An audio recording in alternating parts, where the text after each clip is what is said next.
Chuck D and M.I.A. Hello, my name is Richard Scott. I'm the writer and the creator of the Destiny Saga, and this blog series called Why I Create Destiny Saga for you newcomers is pretty much about me giving you a taste of what influenced me to create the story that I made. If you want to know more about the story, then there should be a link that should be either there or there that'll take you to my other blog post series called On the Road to Destiny, which will actually get into the story.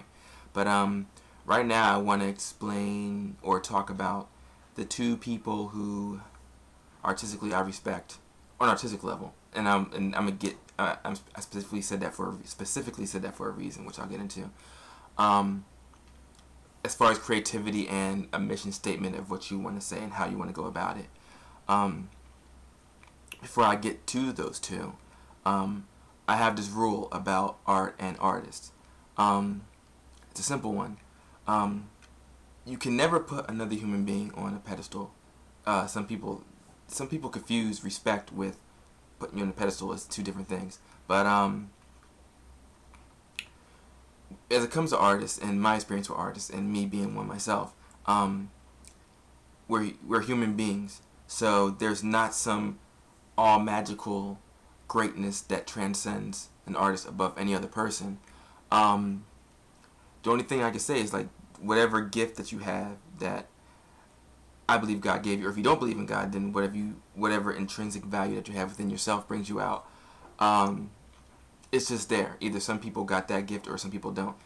I suck at math, so if you throw numbers at me, I can give you basic stuff. But as far as like complex stuff like trig and calc,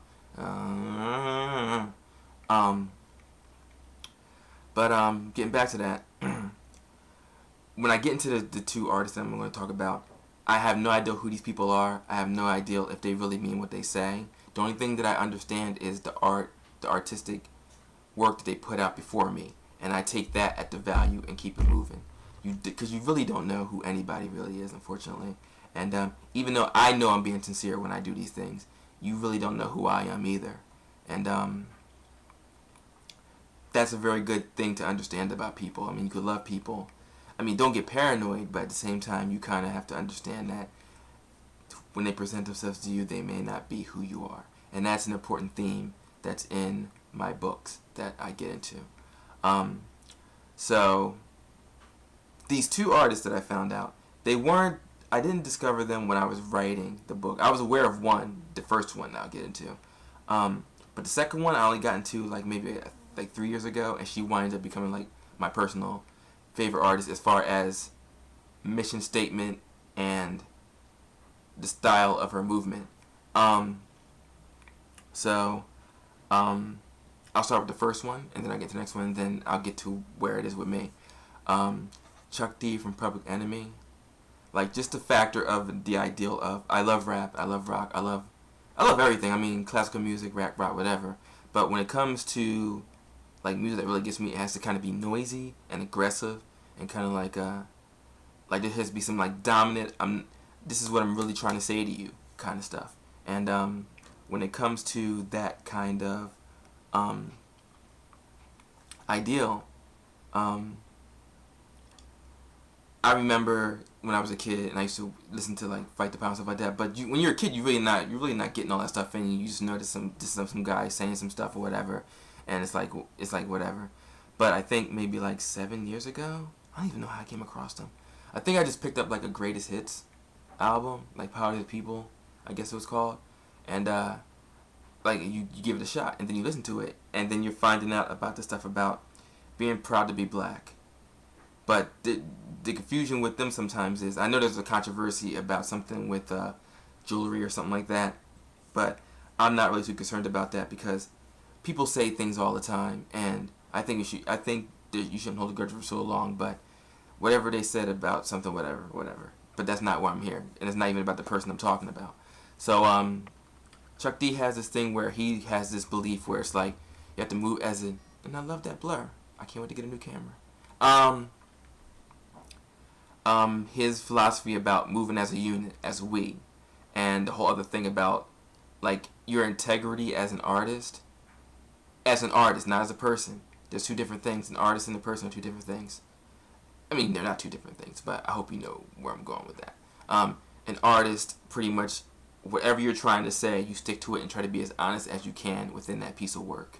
And from Yo Bum Rush the Show to Most of My Heroes Still Don't Pair No Stamp, like, he's been consistent in his message of moving as a team, black people being proud of each other, looking at our highest potential, and loving other people within that realm, and calling out all people on all levels, whether you're a white person or you're a black person, which in our country is still this kind of rough thing. For some of us, a lot of us are moving on with it, but unfortunately, you look around and some people are still stuck in their past, either when it comes to being black or being white or whatever. But he would call out I don't want to say fakeness, but I would say just the logic that's getting away, that gets in the way of us human beings loving each other. You know what I'm trying to do? And I would really recommend. I mean, I think probably when I do these blogs now, I think after this one, I'll probably have like a song that influenced me, like maybe like at the last 5 minutes of a blog post, or not even the last 5 minutes, maybe like one or two, and then like direct you over to it through a link or whatever. But it's that conviction of like, I'm going to say this, even though you may think I'm corny, blah blah blah, because it seems like when it comes to human beings, the whole entire badass thing is like being a rebel. But to me, I always felt like, even when I was in high school, someone was like, you give the spiritual middle finger to the people that are standing on people who are trying to work hard next. Like, as far as the middle class and the poor class, anybody who's trying to live a good life and trying to do good for their family and children, like, I will always have respect for that.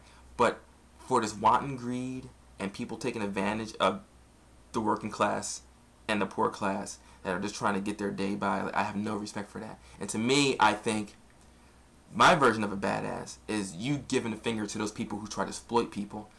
Why would you want to do some childish kind of badass thing to another person who's working hard, who comes home from work? You're going to trash whatever they got going on. That person doesn't deserve that. You should be giving the middle finger to the people who are standing on your neck. That's a true badass, is the one who steps up and say, you know what, I'm not taking your crap. I'm really not. I respect that. It leads up to the other person. You know what I'm going to deal with these two guys? Like I said, with the blog post, I probably do like another blog series where it's kind of like I take songs and I just break them down and how they influence the saga or whatever. I think that'd be pretty awesome. And yeah, I'll do that. So the second person I want to talk about, she's relatively new, and most of you may or may not know her from flipping her bird at the Super Bowl, which I thought personally was funny, even though I know a lot of people didn't find it funny, but it's whatever. I respect people's opinions, but it's whatever. As far as I'm concerned, that situation is whatever. But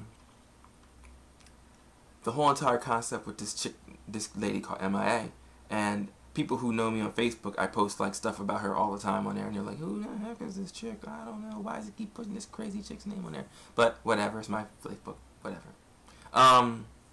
So her whole entire thing is, she had a situation with her culture, the Sri Lankans in Sri Lanka, where it's kind of like this civil war going on with her people, the Tamils or whatever like that. And her whole entire thing is questioning media authority and governmental authority, because as much as I agree with 100%, those who have power write history, and anybody who's lived this life long enough knows that there's a truth to that situation. And the thing I love about her is that she gives that middle finger.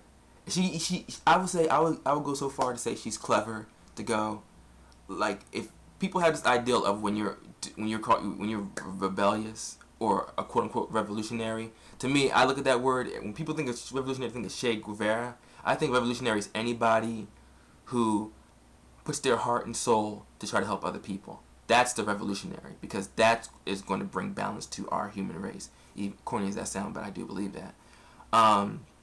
So getting back to her, it's kind of like her musical sound is like not for everybody. It's noisy. It's multicultural. Her voice is annoying in a brilliant way to me. I love her voice. and it's kind of like she has a sense of humor, which is I found it funny.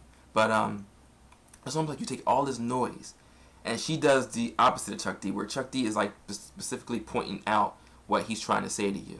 She's almost like, and I read an interview of hers, it's kind of like she'll write lyrics to make it sound like she's talking about nothing, but she'll throw a few points to get discussion going.